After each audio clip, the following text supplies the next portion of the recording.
Perfect. Thank you. Well, welcome, Kim. This is my cousin, and this is my second episode of The Bad Side of Beauty. And Kim and I got reacquainted last summer at a reunion. Yep. And tell me, after you saw the video, why you contacted me and why you wanted to be a part of The Bad Side of Beauty. Well, when I first met you, we were probably about 5 years old, I think. And it was at Uncle Curtis's house at Christmas time down on the Tillamook Beach. And this one here is beautiful, blonde, blue eyed. I've got the brown hair, the brown eyes. I had to wear glasses. I always struggled. I was always a little bit chubby with my weight. And I just remember thinking, oh, she's so pretty. Mm. And then as we continued to have like family reunions and I would run into you, I always felt, I better not, I always felt super intimidated just because I felt like the ugly duckling, which had nothing whatsoever to do with you. And so we didn't do much talking. And you had shared with me since then that you were shy as well, which I was also painfully shy. So instead of just acknowledging that it's just our personalities to like be timid, I just assumed it was because of the way I looked, which was never fair to you. And it wasn't fair to me. And so even when we got back together at the reunion in last summer, I remember seeing you. I'm like, oh, there's Kelly. That's kind of cool. Like I was, despite all of the journey I've taken to build a ton of confidence, I found myself back in that like really insecure space. And then bless you, you were like, Kim. And I was like, okay, I'm going to go sit down. And then your personality is so amazing. And then when I was watching your video with Tasha, and there was so much that Tasha talked about that was the journey that I had gone through as well to like find my self-confidence and the path that you take.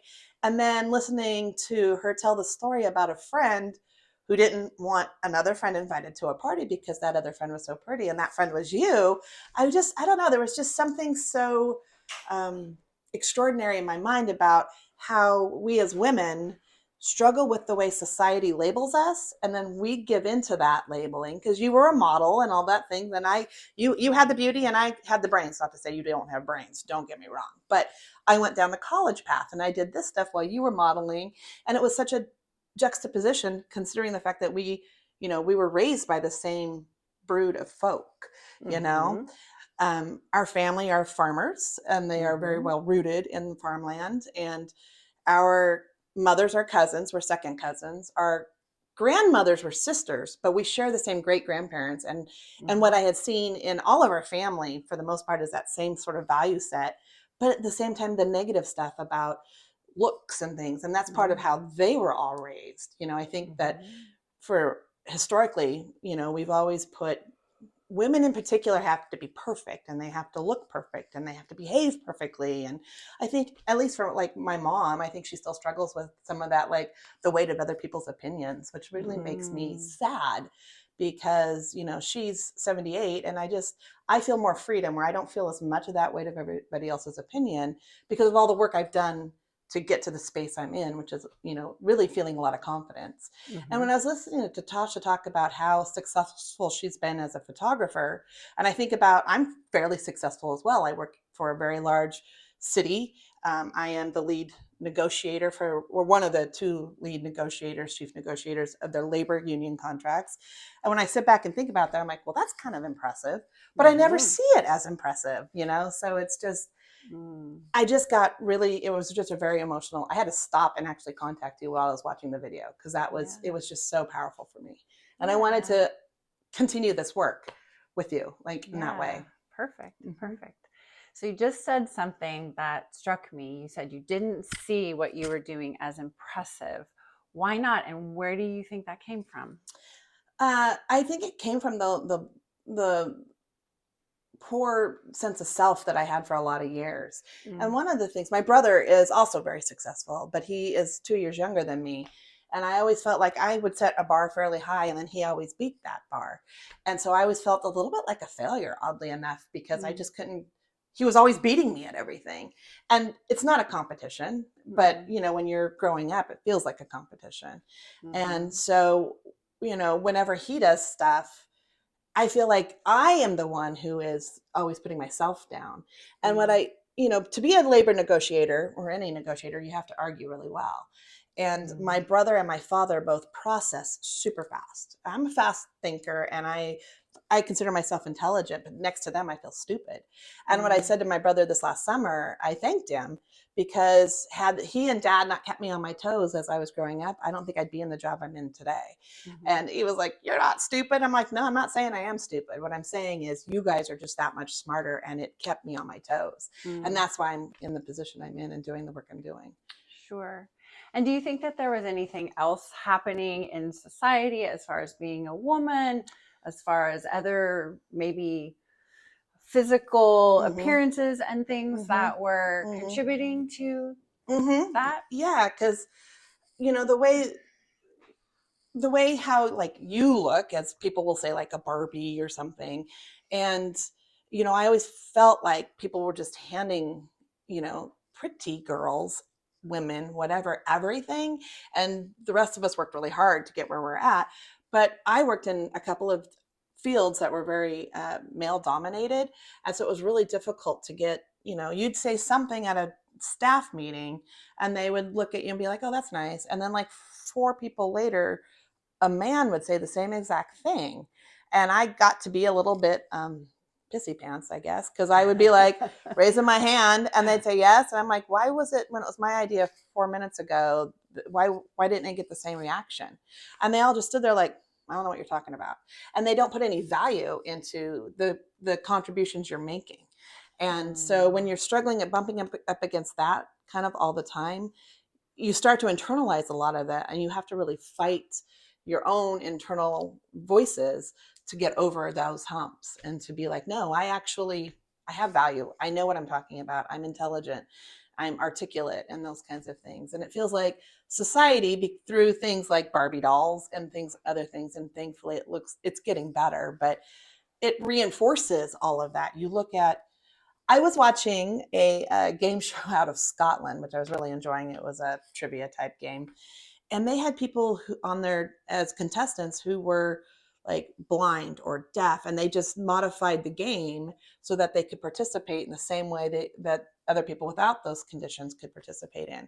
And it occurred to me that in the U.S., I can't think of a single game show that I've ever watched that had someone in a wheelchair or someone who was blind or someone who Mm. was deaf. And I thought, we don't do that here in the US. Why? What is Mm. it? Is it because we as humans or Americans think if we have those disabilities, you don't want to go before, and so I feel like it's the way we edit out reality, at least here in the Mm. US, where you don't see that kind of stuff.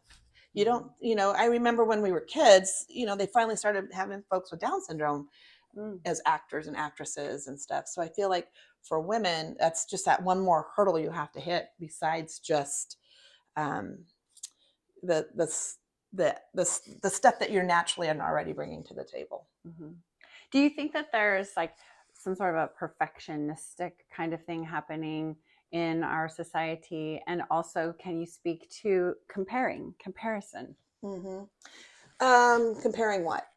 Well, comparing yourself to somebody else instead of, you were talking about that a little in comparison, comparing yourself with your brother. Mm-hmm. And then also, I think that happens a lot Mm-hmm. with women. We just compare ourselves Yes. and measure ourselves because you're referring to, okay, like this is the Barbie doll Mm-hmm. thing that I think people have compared themselves to. Yes. Yeah. Yeah. That's a really good point.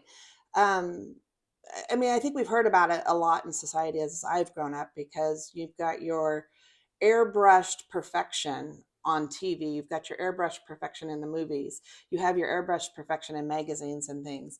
And so you don't really know, you don't see people who don't look that way succeeding every day next to you.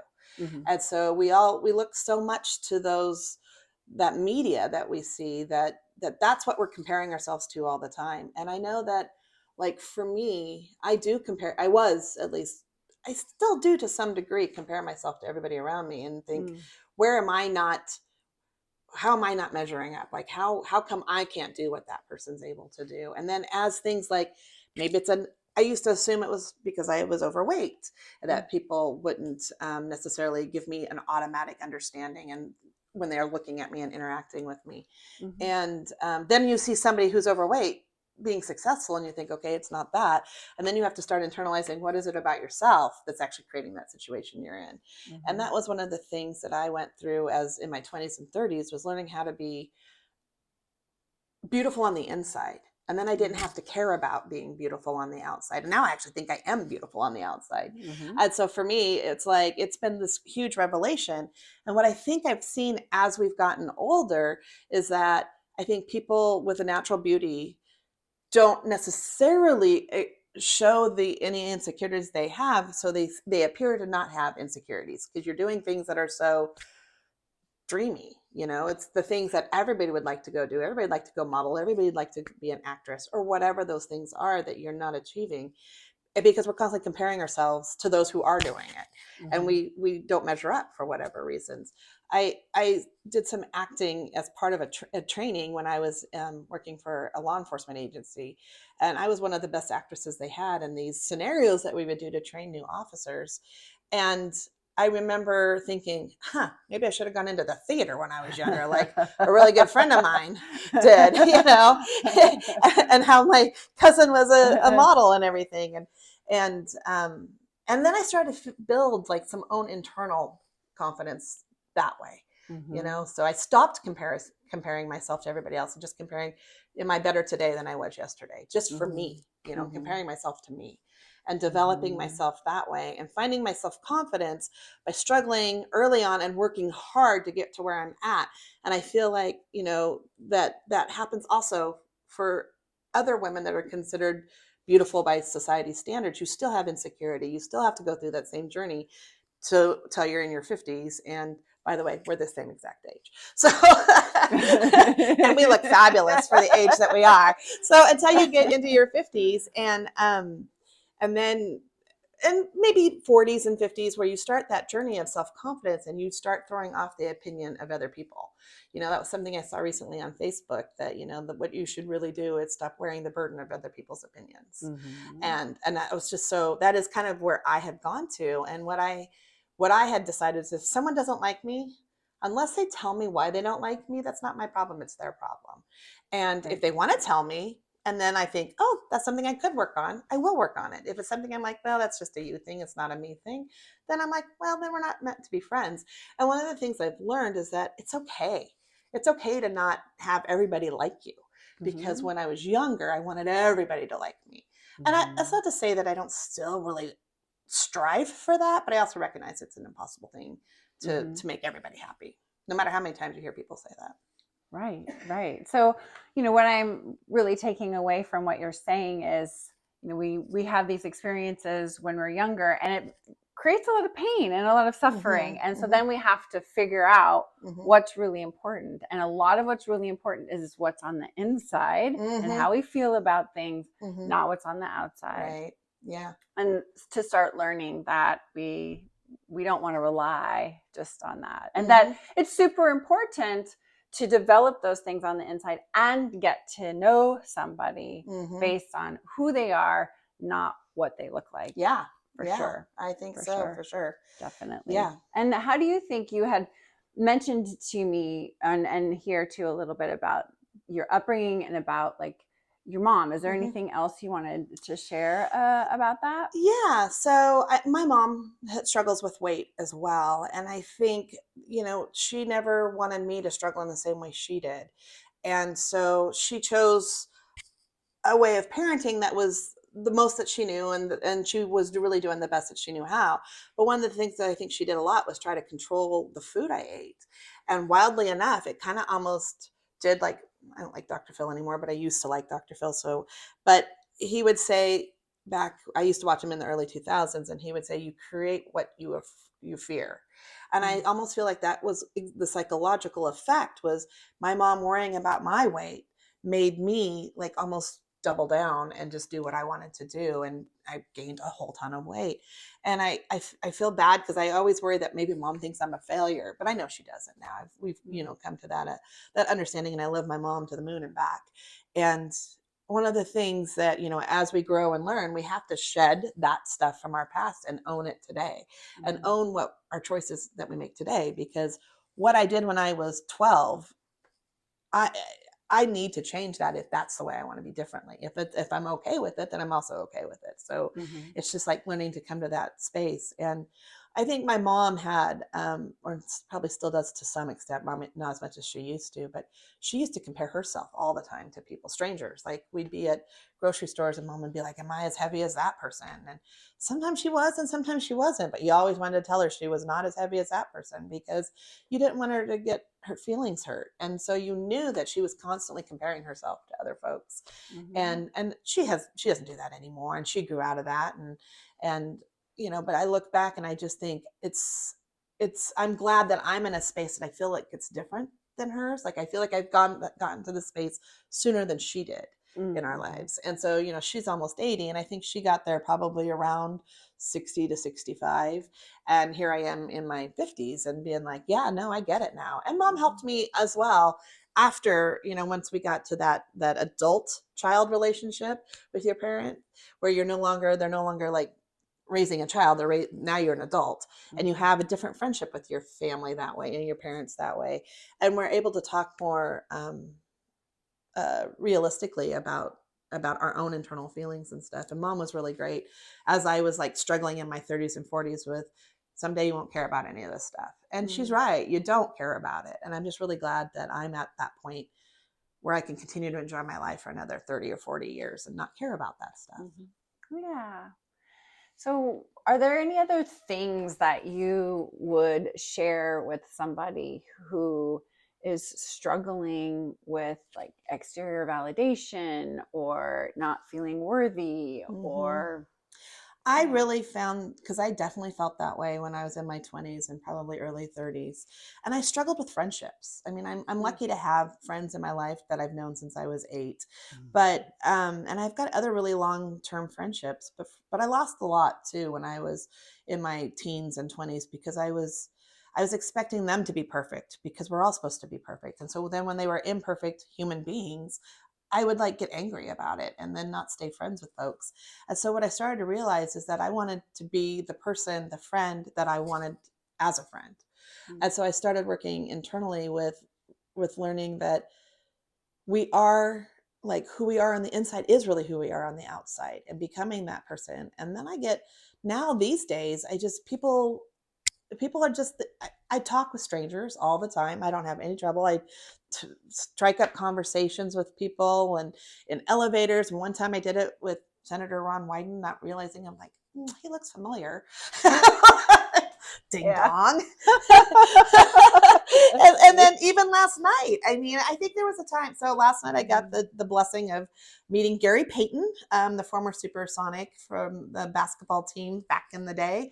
And there was a time in my life I would have sat in a corner and been like, oh, that's really cool. I wish I could go meet him. And this time I'm like, I'm up in the front of the line. I'm talking to the security guard saying, I went to school at the same time he was at school. Like, we were Mm-hmm. both Pac 10 folks, and he came over and said hi to me. And if I hadn't learned to get past my insecurities, which I think is where shyness comes from to a degree, from your Mm-hmm. own insecurity, that I would have never done those things in one year. And now look at the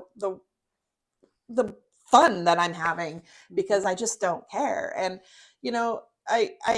I wear my hair how I want to wear my hair. I mean, if I want it to be purple, I'm going to make it be purple. I don't care at my age. And I wear fun clothes and I go and do fun things, and I don't act my age, because I can remember my mom was only like 30 when I was, 5 and 10. She was 35, 40. And she always wore her hair short. I'm like, Mom, you should try to wear your hair long. And she'd tell me she was too old to wear her hair long. I'm like, what is that? Since when is there an age for hair? Mm-hmm. And so, I mean, I don't wear my hair long in defiance. It's just the way I prefer the look. And she Mm-hmm. prefers her hair short. But her response wasn't to me because I like the way it looks on me. It was because I'm too old to wear long hair. And I'm Mm-hmm. like, what? you know, how do you do Mm-hmm. that? And if you always live like worried about what everybody else thinks, worried about them thinking if you're polite enough, if you are respectful enough, if you're humble enough, if you're always worrying about those things, then you don't get to really just enjoy and be who you want to be and enjoy life. And we only have one life. And I Mhm. think as you get older and you start to see those years between now and then being when we're gone from this earth, you start to realize, wow, I've only got like 30 years left. I want to have the best time now. And Mhm. so, because you struggle so much when you're younger, when you could be having, I mean, now my body goes, wait, no, you're not 20 anymore. Mhm. Because I was doing the electric slide a couple weekends ago. We went out clubbing to a funny Ah. club that was open 6 to 10 p.m. because it was a bunch of old folks. I was not one of the oldest ones there. And so we were out dancing and I was doing the electric slide and all of a sudden I'm like, oh, nope, gotta go home, gotta go home. Mhm. And back in the day, I would have just done it all night long. So, my head is definitely more young than my body is, but it's still a lot of fun to be able to just let loose and not care what people think. Right. That's a big one, right? Mm-hmm. A really, really It big one. is. And it's so freeing. Like, I want Mhm. everybody to try to get through that journey because I think we all have to take it. Everybody needs to get through that journey fast because, Mhm. boy, then you can have such a better time in your life, Mhm. as you continue to just do what makes you feel good. Yeah. I love that. I love that as a great message to kind of start winding down our conversation. I Mm-hmm. have two more questions. So are there any other things that come to your mind when you hear the phrase the bad side of beauty? Yeah, I think about the struggles that people who are characterized as beautiful feel the need to have to stay beautiful. And Mm. as we age, we don't see ourselves as beautiful any longer if we have wrinkles or if we have gray hair. I mean, we think about like there's a whole industry about you see commercials all the time about how to get rid of the wrinkles or how to get rid of the gray hair. And I've decided to embrace gray hair. I used to do dark, but now like I'm growing it out and I like it. It's Like beautiful. highlights. Yeah. And actually, Yeah. people have been asking me, are you highlighting your hair? I'm like, no, it's natural. That's so awesome. And Yeah. the struggle that then also people who've attained some self-confidence in a different mechanism than what people who are traditionally beautiful are. I almost think that we're more lucky at this age. Mm. Like, and I also am happy when women in particular, find who are traditionally beautiful, find their own self confidence by not having other people's opinions impact them. I almost feel like people who are seen as beautiful struggle more Mm. than people who are. I had one friend tell me that she thought she was plain Jane, which I didn't see her as plain Jane. I still don't think she's plain looking, Mhm. but I think that having to struggle all the time for our entire lives against how other people characterize us and how we have to live up to those expectations is a sad state for us to be in. And I just want people to get over it sooner because life's Mhm. too short to Mhm. be going through that struggle for a very Mhm. long period of time. Mhm. I like that answer.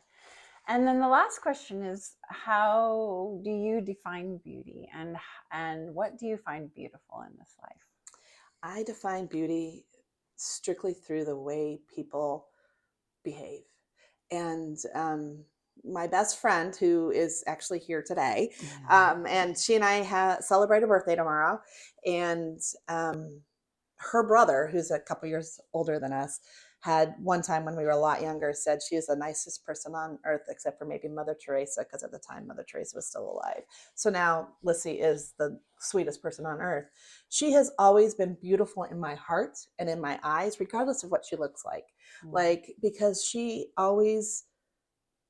just loves people and humanity. And I think that is just beautiful when I see it. Mm. And you recognize it when you see it. You recognize it in the countenance the way people talk to you. And Mm. and so when you see that down to earth, I really care about you and I care about your struggles Mm. and it's sincere, Mhm. that's beautiful. That's a It really really beautiful is. thing for folks. And I think women have a natural ability that if they tap down inside of there, I think we all can be beautiful like that. Right. Comes down to inside and feeling and Mm-hmm. yeah, heartfelt things Mm-hmm. are really For sure. beautiful. Yeah. Yeah. So any last thoughts? I'm sure there's tons, but Yeah. but this has Yeah. been a great conversation. I'm hoping that anyone who's watching these videos just starts to take whatever little snippets they can get from anything we all talk about. And Mhm. the other thing I would tell you, you should share some of your story too. you know? Yes, I will be getting to that. Yay! I will be getting to that more. Fabulous. So thank you for that invitation. Yes. And thank you so much for taking the time to reach out to me, to share my video, to be interested in this topic, and to take the time to have a conversation Thanks with for me today. having me, because it was just very exciting to be a part of this project. Good, good, Yes. good. Thank you. Thank you.